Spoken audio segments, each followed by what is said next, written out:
Hello, John. Right now I'm in my apartment, which is in Mexico City, and we were sitting down.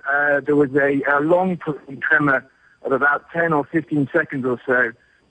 The room shook quite substantially, and then it stopped. Turned on the television, and the local news station had lost the lighting of its show that it was broadcasting, and we're still able to broadcast using audio only. And at the moment, local reports are saying that traffic is normal, but some of the traffic lights have been knocked out as well. So there's some power loss across the city. Okay, just give us some logistics here, Nick. How far away would you say you're from the epicenter of the earthquake if the epicenter of the earthquake is about 200 kilometers away from Acapulco? That's right. So I would be approximately about 250 kilometers from the epicenter, which is, as you say, near Acapulco. And the fact that we were able to still feel something that was obviously extremely palpable and physically apparent, at some distance away, gives you some idea, I guess, of the magnitude of quake, which was 7.9 on the Richter scale. So the fact that it's had some kind of knockout of logistics here in the capital will just give you some idea, I guess, of the possible scale of things closer to the epicenter. So the area where we believe this earthquake is centered, what part of Mexico are we talking here? Would this be an area which is highly populated? We know Mexico, you're a large population, relatively small country. This area, though, that we're talking about, would this be a rural area, or are we talking about villages, towns? What?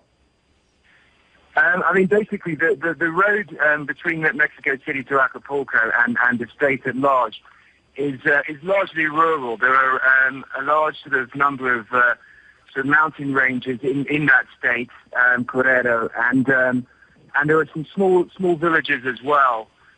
But the main population areas would be slightly more sparse. So at this stage, it's hard to say exactly how many people would have been affected by it. But yeah, it's a mixed area of fairly remote regions in some places, and then some population centers in others. And just by way of comparison, the earthquake which shook Haiti more than 2 years ago was a 7.0 magnitude earthquake. So we're now talking about a 7.9 magnitude earthquake, which is many, many, many times more powerful than a 7.0. But that was so devastating because it was fairly shallow beneath the surface. Nick, do we have any idea how deep beneath the surface this earthquake may have been? Those are exactly the kind of details that we're trying to work on right now. We're putting in some calls to emergency services, but we don't have any information on that at this moment. But it's obviously a key consideration going forward. And all indications are at the moment, as I'm sort of just looking at my television, that it's been completely knocked out now at every channel. So clearly, some of the infrastructure of the capital has been, at least temporarily, fairly significantly affected.